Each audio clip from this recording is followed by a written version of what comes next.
I am not a good dancer. Well, at least that's the opinion of my numerous nieces and nephews. If I really want to agitate them, I will dance in public when they're around, and I do so every chance I get. A year or so ago, Brenda and I enrolled in dance classes because we thought it might be fun, and because our friends Sherry and Brandy encouraged us to. Now you should see those two dance. They're really, really good. Brent and I, well, let's just say that we donated our last two dance lessons to Sherry and Brandy. We were done. It's a safe bet to say that dancing is not one of my gifts. Nor is fishing, by the way. My oldest nephews, Jim, Doug, and Jordan, love to fish. And Jim Doug was very good. He could almost catch them with his bare hands. When I take them fishing, when they were little boys, they would try to sneak around the pond and put one of their fish on my pole so I wouldn't get discouraged. This morning in our scripture passage, we meet some other really good fishermen. You might remember that last week we skipped over into John's gospel for just a week, and we talked about John's version of Jesus' call of the first disciples. Now we're back in Matthew, and this morning Harris read Matthew's version of the same call. Again, I think it's important for us to note that the versions of John and Matthew differ. Not necessarily contradicting one another, but Matthew gives his own spin, and certainly the details are a bit different. The calling of the disciples, in fact, is an episode that varies a good bit in all four of the gospel writers, with variations in what leads up to the call and what order the disciples are called and which disciples are mentioned. But let's look at Matthew and see what we might learn. Our lectionary reading is really two separate stories. Verses 12 through 16 give us some setup. John the Baptist, who we know is the one that baptized Jesus, has been arrested.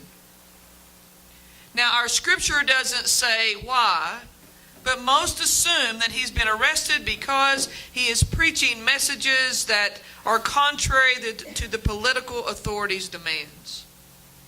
What Matthew does tell us is that when Jesus hears of this imprisonment, he withdrew.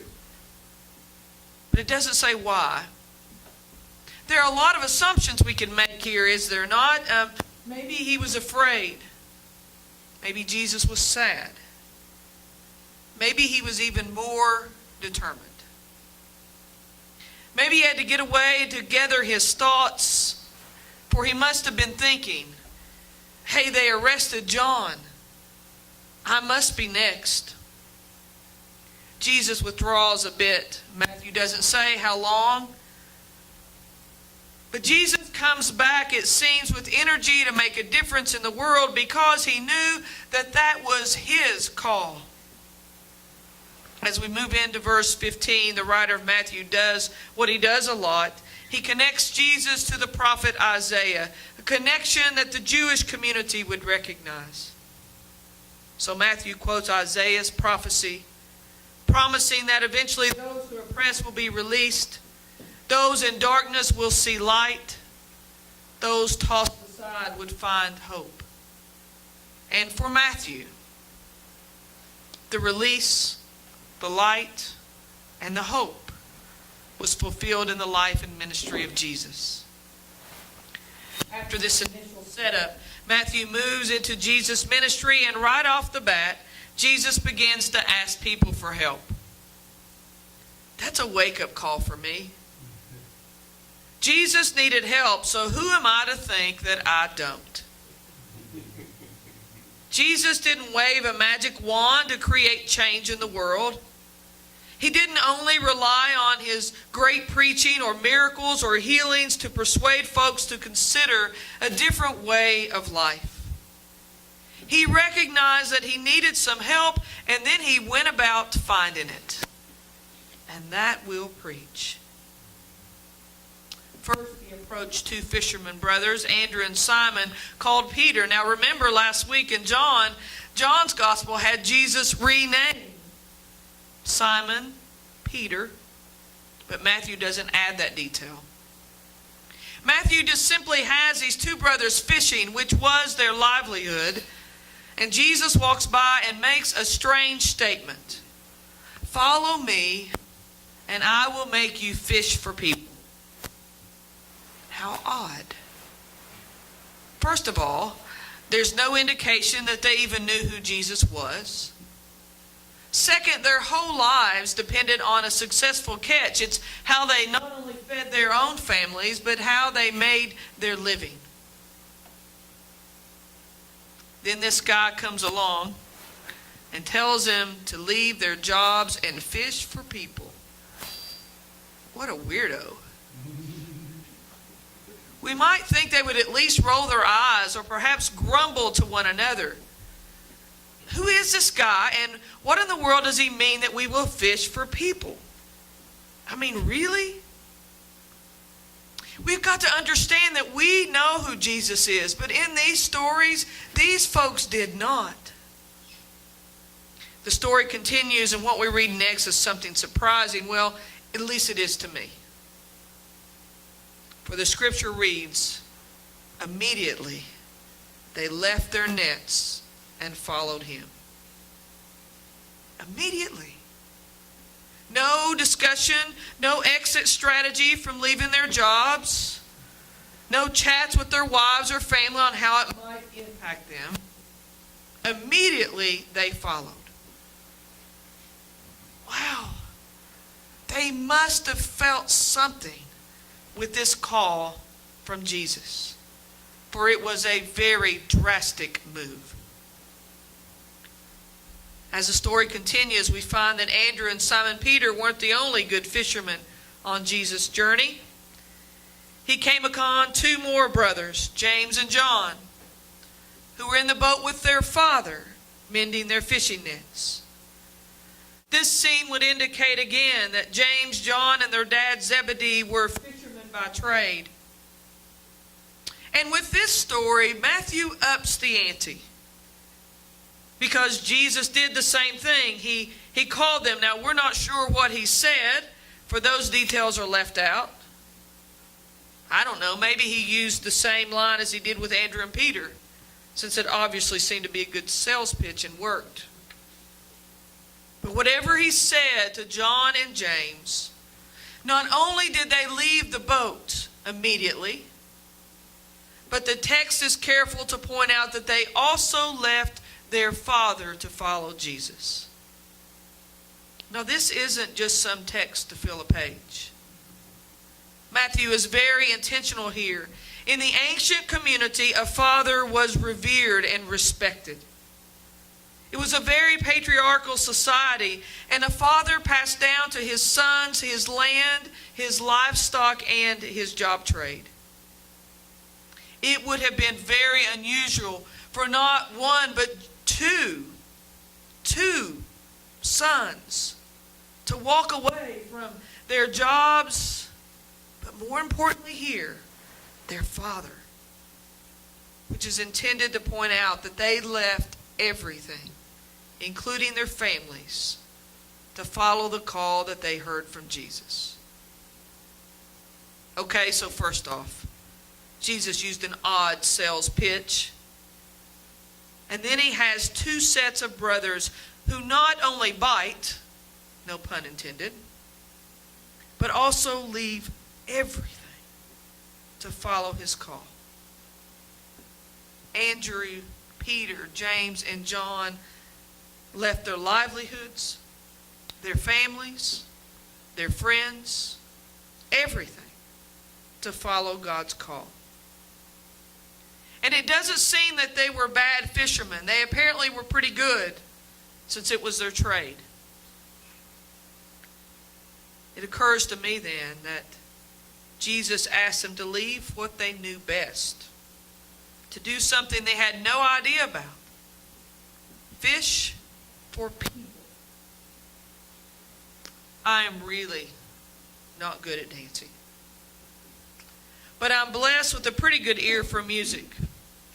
I've had many years of enjoyment in playing piano and guitar by ear and doing some amateur songwriting and singing. But you know, I know some really good dancers who can't sing too well. I don't know, Brandon and Sherry, if you all sing or not.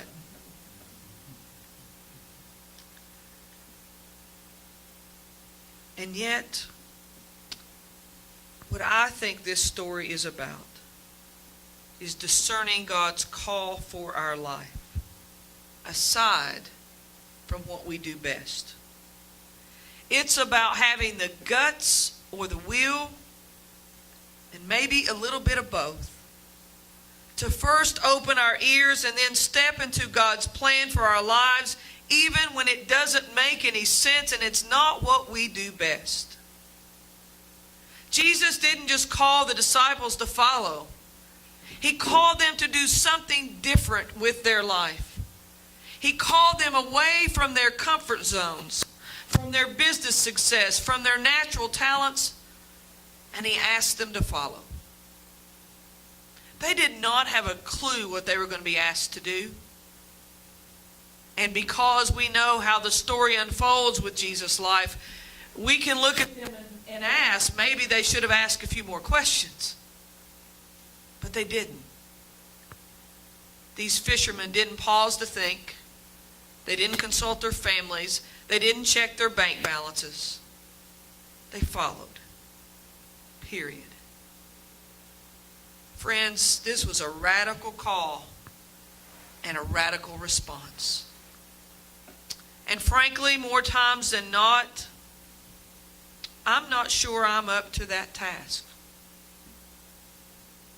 So here we are this morning, gathered as a community of faith, each of us unique, and God needs us too.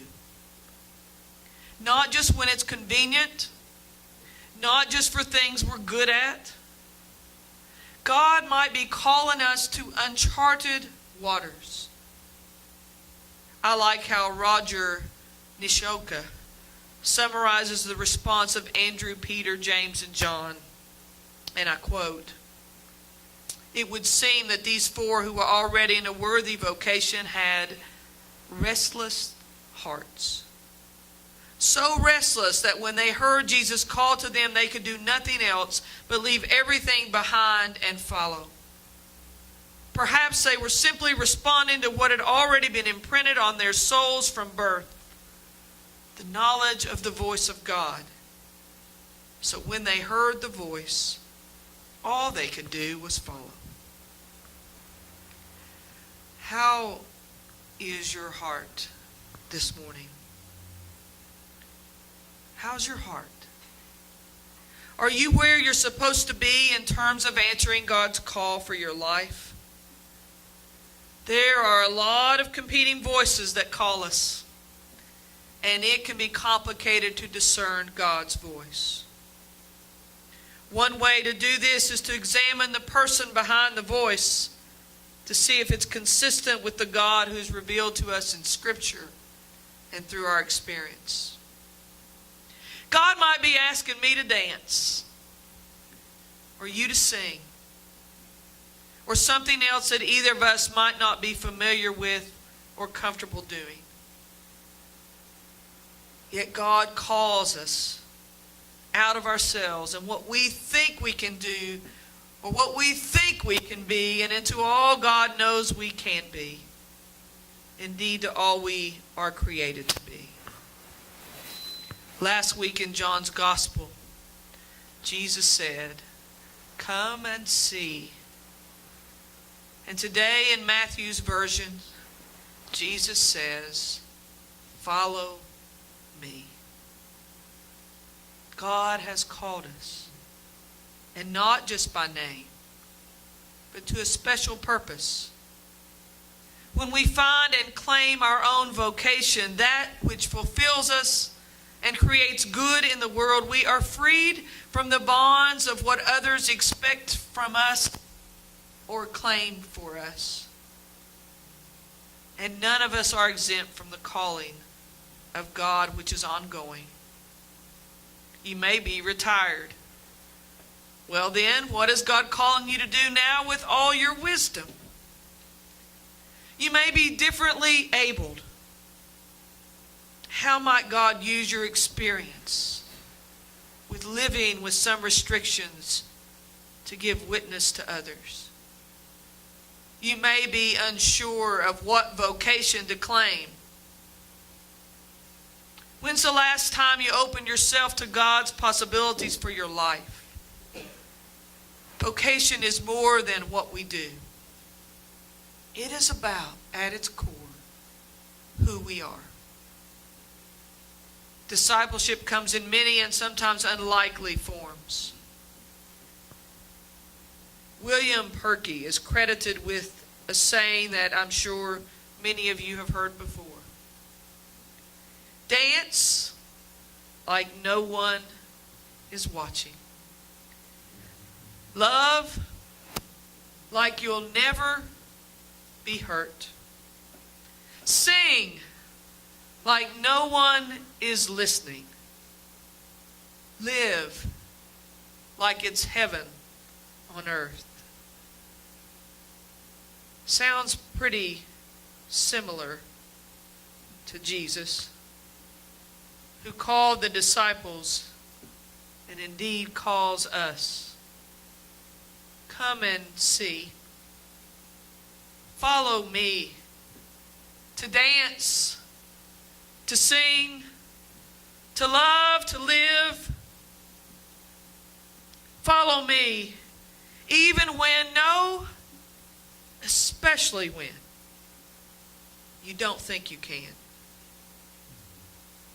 Immediately, they followed. Maybe somehow, some way, we might do likewise.